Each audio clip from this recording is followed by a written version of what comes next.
It's a special good morning to you all and start of a new week. Everybody's ready to go. The weather's looking good.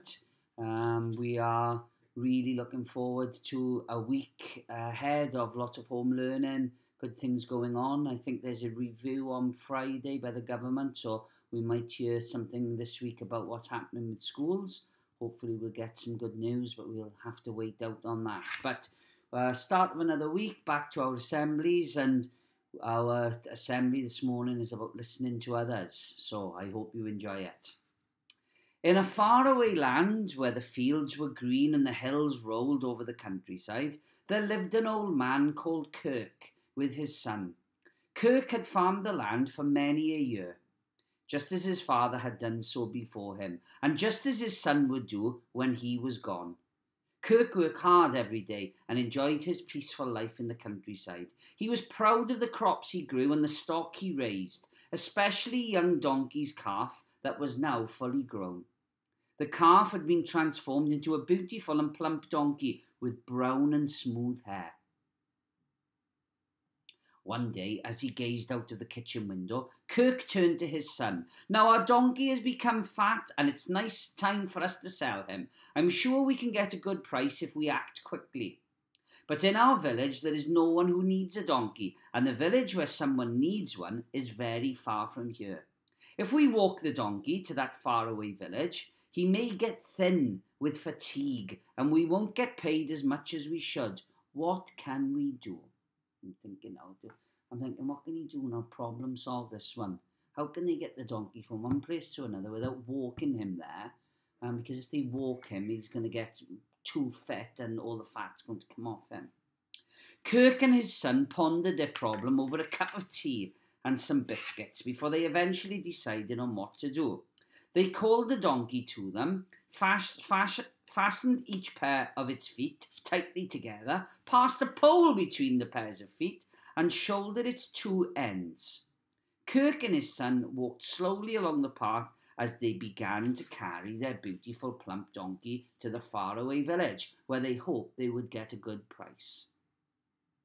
They hadn't travelled for long before some villagers caught sight of them carrying their donkey. Amused by the sight, the villagers burst out into fits of laughter, nudged each other and pointed at the old man and his son as they stepped heavily under the weight of their prized possession.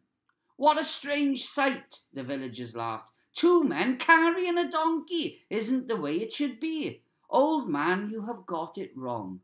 The horse, the ox, the elephant and the donkey have never been carried by men. It is they who have to carry men on their backs."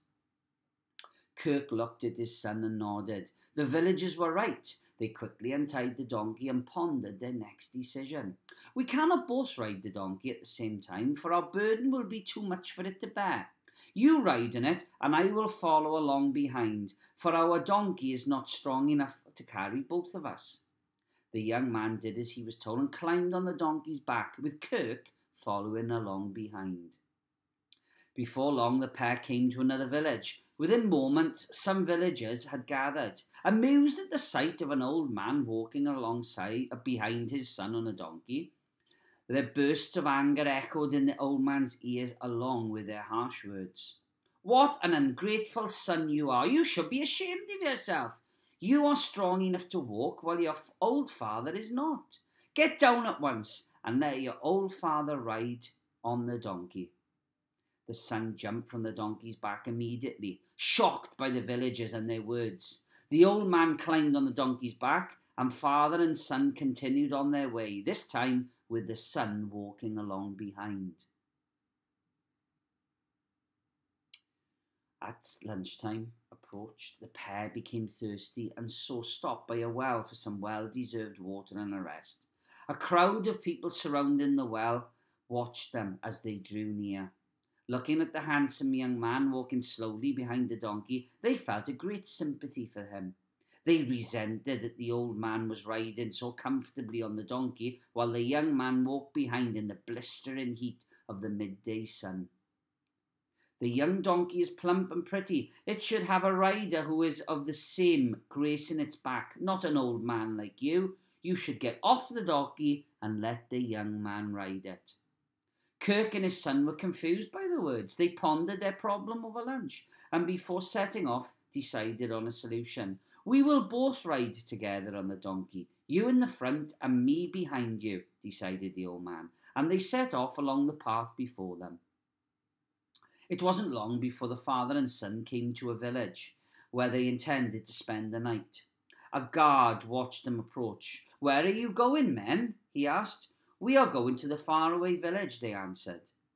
The guard was shocked at their response. "Your donkey is not strong and old enough to carry both of you. If you keep on riding along as faraway village, it will become thin, and then it will be worth nothing to you.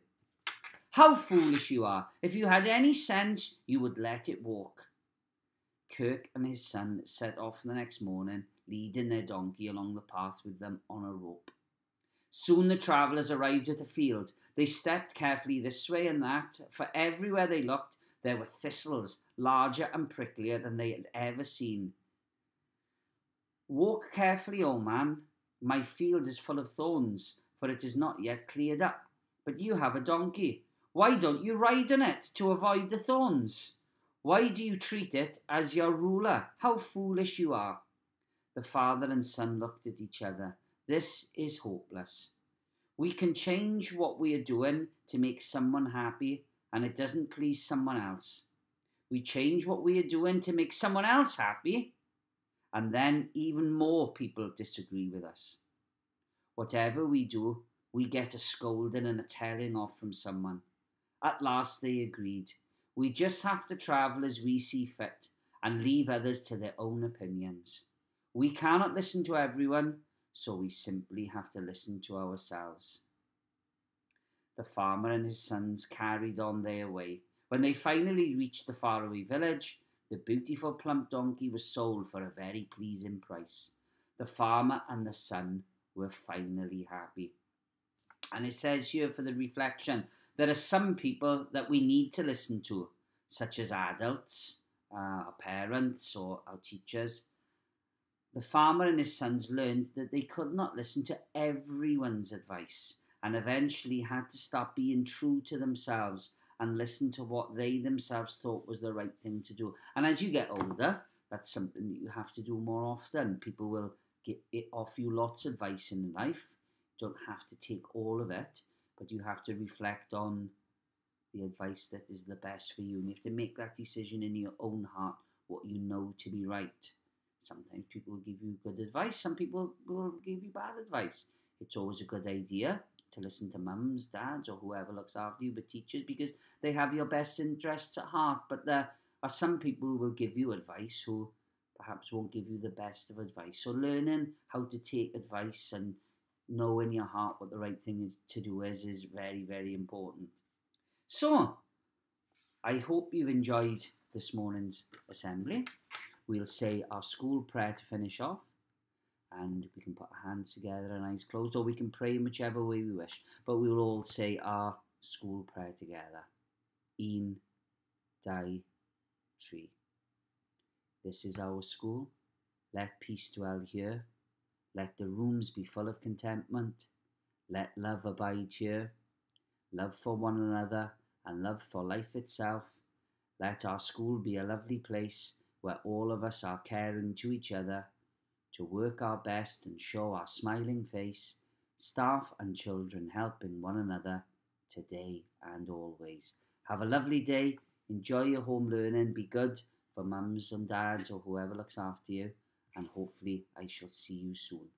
As we always say, over and out.